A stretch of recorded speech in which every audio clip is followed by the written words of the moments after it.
ये तहसील के सामने ये पोखरा ग्राम सभा रामचक का पोखरा है, इसको भी बेच दिया गया, इसमें भी प्लाटिंग कर दी गई, इसका भी विरोध किया और आगे हमारा कोई जातिगत बात नहीं हो रही है।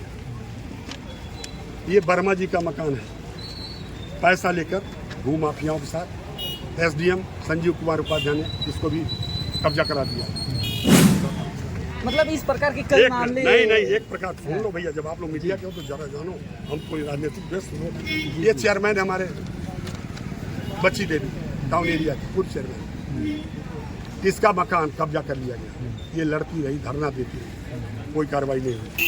तो भाषण दिया, इससे समाज का भला नहीं हो रहा। मैं आपसे ये पूछना चाहता हूँ, मैं आपको प्रमाण देता हूँ, हमारी भी बात मत सुनिएगा, हम कोई ऐसी बात नहीं करते। रुद्रपुर तहसील में जो भी एसडीएम, जो भी एसओ, जो भी सरकारी अलमा, चाहे इस विधानसभा क्षेत्र में एकौना हो, मदनपुर हो, रुद्रपुर हो, गौरी बाजार हो, भलुई क्षेत्र का हो, अभी नई सुरौली बनी उसका हो, बिना तो मंत्री रहे जयप्रकाश जी, बिना इनकी मर्जी के किसी की नियुक्ति नहीं है।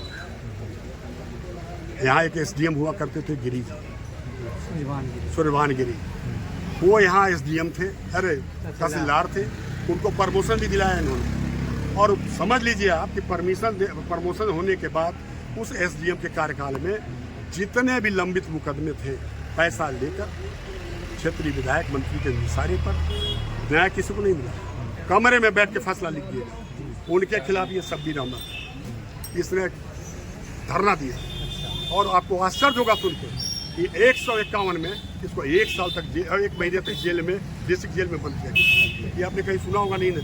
दूसरी बात मैं कहना चाहता हूँ, ये है सरकारी, हमारे रुद्रपुर में कस्बे में ये सरकारी चमड़े का उद्योग है, जो भारत सरकार केंद्रीय उत्तर प्रदेश सरकार कानपुर इंडस्ट्री ये बनाई गई थी। 1 करोड़ की बिल्डिंग गायब कर दी गई और इसकी प्लाटिंग करके आपके हमारे माननीय मंत्री जी, विधायक जी के गुर्गों ने जो जमीन भू माफिया है उन्होंने बेच दिया। इसकी भी हमने शिकायत में किया। ये तहसील के सामने ये पोखरा ग्राम सभा रामचक का पोखरा है, इसको भी बेच दिया गया, इसमें भी प्लाटिंग कर दी गई, इसका भी विरोध किया और आगे आपको दिखाता हूँ। मतलब इस प्रकार के कई मामले नहीं एक प्रकार सुन लो भैया, जब आप लोग मीडिया के हो तो जरा जानो, हम कोई राजनीतिक व्यस्त हो। ये चेयरमैन है हमारे बच्ची देवी टाउन एरिया के पूर्व चेयरमैन, इसका मकान कब्जा कर लिया गया। ये लड़ती रही, धरना देती रही, कोई कार्रवाई नहीं हुई। हमारा कोई जातिगत बात नहीं हो रही है। ये वर्मा जी का मकान है, पैसा लेकर भू माफियाओं के साथ एसडीएम संजीव कुमार उपाध्याय ने इसको भी कब्जा करा दिया। मैं विधायक रहा हूँ, ये मेरे गांव का कहानी है। ये गांव सभा का खलिहान, इसको खूब गौर से देख लीजिए, आपको हरियाली दिख रही होगी, ये धान की खेती हो रही है, देख रहे हैं आप। हमने कंप्लेंट किया, कंप्लेंट सुनने वाला कोई नहीं। इसके पहले देख रहे हैं आप, ये दीवार गिरी हुई नजर आ रही कि नहीं आपको? जी दीवार गिरी हुई। प्रशासन ने इसको गिराया था, लेकिन इस एसडीएम ने उठा लो।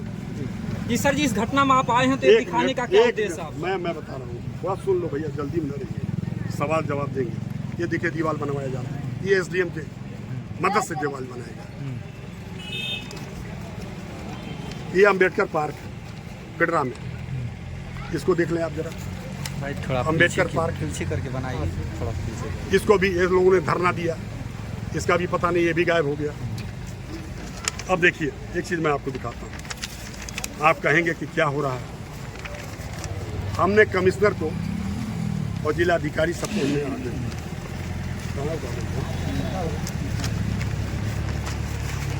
ये देखें, कमिश्नर साहब को मैंने दिया, ऑर्डर को हाईलाइट कर लिया कि सारे प्रकरण के खिलाफ मैंने कमिश्नर को आदेश दिया।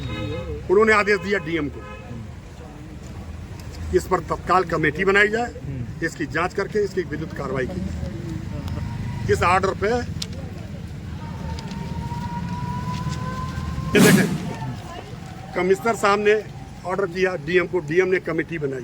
ये देखते जाएं आप कैसे अवहेलना। कैमरे पे सर दिखाए, कैमरे पे जी देख रहे हैं। इसमें जिसको कमेटी में रखा गया उनको हटा दिया गया, डीएम के यहाँ जिसने कमेटी बनी वो हटा दिया गया।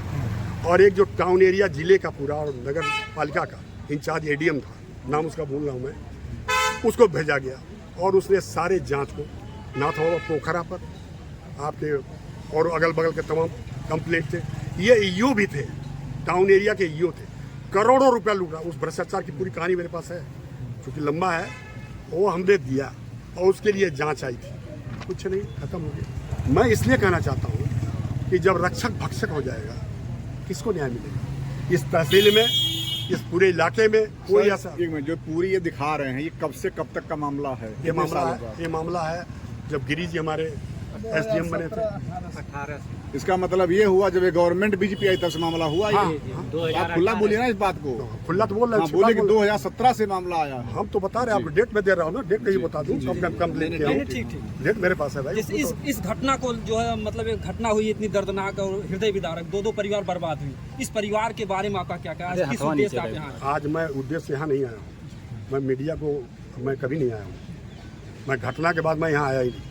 मैं चला गया था, नेताजी का पुण्यतिथि था सफाई, वहाँ मैंने अपने राष्ट्रीय अध्यक्ष माननीय अखिलेश यादव से मैंने अनुरोध किया, इतनी बड़ी घटना मेरे उन्होंने हमने कहा एक बार चली रुका मैं आऊँगा। उन्होंने प्रोग्राम भी दिया, 16 तारीख को आएंगे। मैं गया था आज ब्राह्मण परिवार का कर्मकांड वाली, क्योंकि वो लड़के यहाँ नहीं है, बाहर जी। उनके जो दो बच्चे दोनों बच्चे, बड़ा बच्चा है, वो छोटा बच्चा तो हॉस्पिटल। तो मैं कर्मकांड में गया था। मैं किसी जात का नेता नहीं हूँ, मैं समाजवादी हूँ और पूरा क्षेत्र जानता कि खोखा सिंह, चाहे वो हरिजन हो, चाहे यादव हो, चाहे केवट कहार कुर्मी हो, ब्राह्मण ठाकुर हो, हिंदू मुसलमान, मैं सबके दरवाजे जाता हूँ। मैं ये गाड़ी चलता हूँ, जानते गाड़ी क्या साल का है ये? 53 साल में विधायक रहा हूँ, तब भी मैं फॉर्चूनर वाला नेता नहीं हूँ। इसलिए मैं कहना चाहता हूँ कि आप अगर निष्पक्ष जांच नहीं करें, ये दोनों हृदय विदारक घटना है। पहले आप ये पता तो लगावें। मैं उस दिन भी कहा था इसकी से या तो सीबीआई या तो न्याय की जांच करें। 100 आदमी को भेड़ की तरह आपने बंद कर दिया। एक लड़की है भेड़ियार के जाके देखा, या मैं वहीं जा रहा हूँ, वो भेड़ चरा रही है, जवान लड़की भेड़ चरा रही है, रात को वही ठहरती है भेड़। कोई घटना हो जाएगा, कौन जिम्मेदार होगा? तो यहाँ पे जो बीजेपी के नेता आते हैं वो केवल जो दुबे जी के यहाँ जाते हैं, वहाँ जाते नहीं, मतलब यादव जी के यहाँ क्या हो रहा है? वो इसलिए नहीं जा रहे हैं, उनके यहाँ खुद अंदरूनी झगड़ा है। आपको याद होगा जब विकास दुबे की हत्या हुई थी तो मुख्यमंत्री पर क्या आरोप लगा था? ये ठाकुरवादी। समझिए, ये pressure politics Bharatiya Janata party की आपसी का है। वो प्रेशर ये बना रहे हैं कि उसका मकान गिरा दिया जाए, यादव जी का मकान गिरा दिया जाए, प्रेमचंद का। मैं आपसे पूछना चाहता हूँ, कोई गांव ऐसा नहीं बचा है जहाँ खलिहान की जमीन, मैंने आपको दिखाया, पोखरे की जमीन या खाद गड्ढा या तमाम जो सरकारी जमीन है जो कब्जा नहीं है, और उनके मुकदमे भी चल रहे हैं। 122B की कार्रवाई 8 साल 10 साल से क्यों नहीं निस्तारण हो रहा? और ऐसी कौन बात आ गई कि आज फसल है, आप जबरदस्ती जाके उसको नाप कर रहे हैं? क्या जैसे जब फसल है तो क्या नापने का अधिकार है इन लोगों को? नहीं, कानून नहीं है। तब क्यों ऐसा कर रहे हैं लोग? अब इसको हम क्या जवाब आपको? सर क्या आप एक बात बता दें, प्रेमचंद मर गए, ब्राह्मण परिवार उजड़ गया, आज उसके साथ सिक्योरिटी है बेचारे, एक बच्चा बचा हुआ, एक बच्चा हॉस्पिटलाइज है। हमको भी दुख है, उनका घर देखा हूँ मैं पहले से भी जानता हूँ, जिसके पास 20-20 एकड़ जमीन हो, 20 बीघा। किसी ने पूछा इसके पहले कहाँ थे ये नेता? जब ब्राह्मण हमारा एक वीडियो पीटा गया जूते जूते और जयप्रकाश निषाद का लड़का मारा, तब ब्राह्मणवाद नहीं था। अवनीश शुक्ला, उसका भाई अमरीश चाय बेचता है मानवर, और वो भी आपको उसको जमीन ग्राम सभा की पट्टे की जमीन, आज उसकी कीमत ज़्यादा होगी रामलक्ष्मण चौराहे में। कोरोना काल में उसके यहाँ घुस के इनका परिवार, इनके गुंडे उसके घर में, उसके दुकान में लूट मचाया। और एसपी थे हमारे श्रीपद मिश्रा जी, FIR उसी पर डकैती लिखी गई। हमारे घर में डाका, हम ही पर डकैती, और उसका FIR नहीं लिखा गया। जब मैं थाने पर गया और हमने कहा उसका FIR लिख लिया, चलो हमारा FIR भी लिखो। FIR नहीं लिखा गया, हमें पकड़ के टांग के जेल भेज दिया। सर क्या वजह रहा प्रेमचंद के परिवार से लोगों को मिलने नहीं दिया जा रहा? नहीं मिलने दिया जा रहा, हमको नहीं मिलने दिया जा रहा, तो आम आदमी को कौन मिलने देगा? और जाके देखा हाउस अरेस्ट है वो परिवार पूरा। अभी उसकी बहन है कोई आई थी बॉम्बे से, लड़के उसके मच्छर लगे, और इतने नहीं, सुन लीजिए, वहाँ मोबाइल से बात नहीं कर सकते। सर जैमर लगाया गया है, मामले को लेकर जैमर लगा दिया गया है, ये ठीक बात है? लेकिन सर आज से पहले तो प्रेमचंद यादव जी के परिवार से तमाम अधिकारी, तमाम पार्टियों के अध्यक्ष मिल रहे थे, लेकिन आज नहीं मिलने दिया गया। आज क्यों नहीं मिलने दिया, तो पूछे ना उनसे क्यों रोका लेकिन जा? सर इससे पहले मैं तो यहाँ का मिलने हमारी बात दे रहे थे ना। बात सुनिए ना, मैं तो विधायक हूँ, हम पूछ के जाएंगे अपने लोगों से मिलने। हम लेकिन ब्राह्मण सर, परिवार इस हो क्षेत्र या में कोई सर धारा 144 लगी हुई है, तो सर उसका भी तो पालन करना क्या होगा नियम है सभी को। उसका? सर लगाना उचित एक है कि मिनट, नहीं? एक मिनट, 144 नहीं लगाना उचित है, सुरक्षा के दृष्टिकोण से, जी जी जी जी पार्सलिटी से नहीं, सुरक्षा के दृष्टिकोण जी से। सर। आप हमको बता दें 144 में कितने आदमी जा सकते हैं? 4 लोग हाँ? 4 लोग थे। 4 लोग। मेरे गाड़ी में क्या लोग थे? देखा नहीं सर। 4 लोग। यहीं से शुरू हो गया। जी यहाँ मुझे जीरा करना पड़ा। कोई कहा हमको एसपी से बात करना है, कोई कहा हमको एएसपी से बात करना है, एडिशनल से बात करना है। हमको सबसे कर लो, आप हमको बताओ। नहीं जाने देते, मैं यहीं बैठता।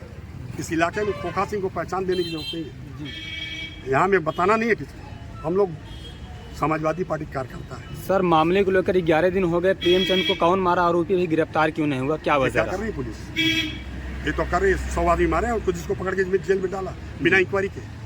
वो लोग हत्यारे हैं। ये प्रूफ कर पाएंगे कोर्ट में? नहीं कोर्ट में ट्रायल होगा। हाँ ये जरूर है, आप बदले के भावना से हमको जेल में निरुद्ध कर सकते हैं। जी। कोर्ट के ट्रायल में आप कहाँ खड़े होंगे? क्या आपको लगता है कि एक पक्षीय काम हो रहा है? देखिए अभी तक तो हमको ये लग रहा है कि भाई सरकार के लोग, वो जया प्रेमचंद के यहाँ खोखा सिंह विपक्षी आदमी है। मैं न ब्राह्मण हूँ, न यादव हूँ, न ठाकुर। मैं अपना नैतिक धर्म समझता हूँ, उस परिवार में भी मैं गया।